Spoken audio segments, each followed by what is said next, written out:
नमस्कार दोस्तों, मैं आपका अपना भाई अंकित चौहान। दोस्तों, जैसा कि हम आरटीआई एक्ट पर चर्चा कर रहे हैं, तो मैंने आपको धारा 1 और 19(1) और धारा 19(3) के बारे में बता दिया अपने पहले वीडियो में। साथियों, अब मैं आपको आरटीआई एक्ट की सीरीज शुरू कर रहा हूं, तो मैं आपको स्टेप बाय स्टेप धाराओं के बारे में बताता रहूँगा साथियों।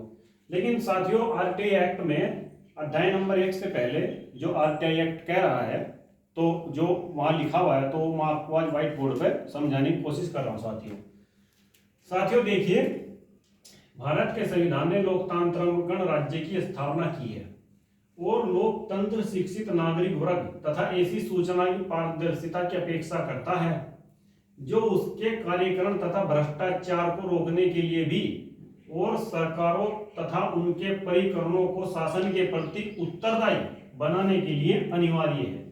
देखिए साथियों, यहाँ जो कह रहा है कि संविधान ने इसे लोकतंत्रात्मक गणराज्य की स्थापना की है, जो कि एक लोकतांत्रिक व्यवस्था के तहत दोस्तों चल सके। और उसके आगे दोस्तों, लोकतंत्र शिक्षित नागरिक वर्ग तथा ऐसी सूचना पारदर्शिता की अपेक्षा करता है। देखिए साथियों, किसी भी सभ्य लोकतंत्र में जो शिक्षित वर्ग होता है दोस्तों, तो वो ऐसी अपेक्षा करता है साथियों और पारदर्शिता, जिससे दोस्तों समाज में पारदर्शिता आए और ईमानदारी आए और भ्रष्टाचार पर दोस्तों लगाम लगे।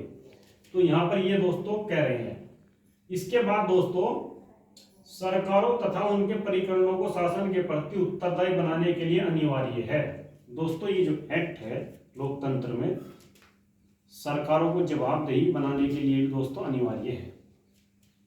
अब साथियों, दूसरा, और वास्तविक व्यवहार में सूचना के प्रकटन से सशक्त अन्य लोक हितों, जिनके अंतर्गत सरकारों के 10 परिचालन समिति राज्य वित्तीय संसाधनों के अधिकतम उपयोग और संवेदनशील सूचना की गोपनीयता को बनाए रखना भी है के साथ विरोध हो सकता है।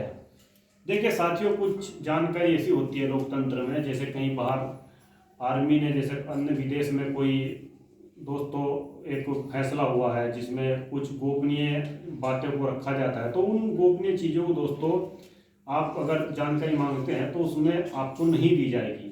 आरटीआई एक्ट में भी धारा 8 और 9 में इसका वर्णन है, तो दोस्तों उसको आप देख लेना। तो मैं अभी आपको आगे बताऊंगा। तो ये यहाँ दोस्तों कह रहे हैं।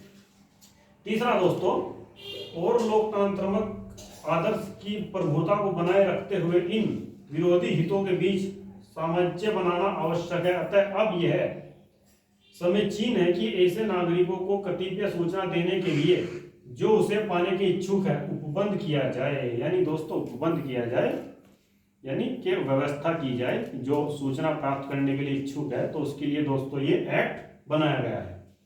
ठीक है साथियों। अब दूसरा दोस्तों, भारत गणराज्य के 56वें वर्ष में संसद द्वारा निम्नलिखित रूप में यह अधिनियमित हो। दोस्तों, यह एक्ट अधिनियमित हो, यहाँ पर ये कह रहे हैं। तो साथियों, अध्याय नंबर 1 से पहले जो आरटीआई एक्ट में लिखा हुआ वो मैंने बताया। और दोस्तों, नेक्स्ट वीडियो में आपको अध्याय नंबर 1 बताऊंगा। इसके बाद दोस्तों हम आरटीआई एक्ट की धारा 1, 2 उसके बाद ये शुरू कर देंगे और मैं लास्ट तक आपको देखें। तो साथियों, आरटीआई एक्ट में 31 धाराएं हैं और सभी पर हम चर्चा करेंगे स्टेप बाय स्टेप। तो तब तक के लिए दोस्तों नमस्कार, धन्यवाद।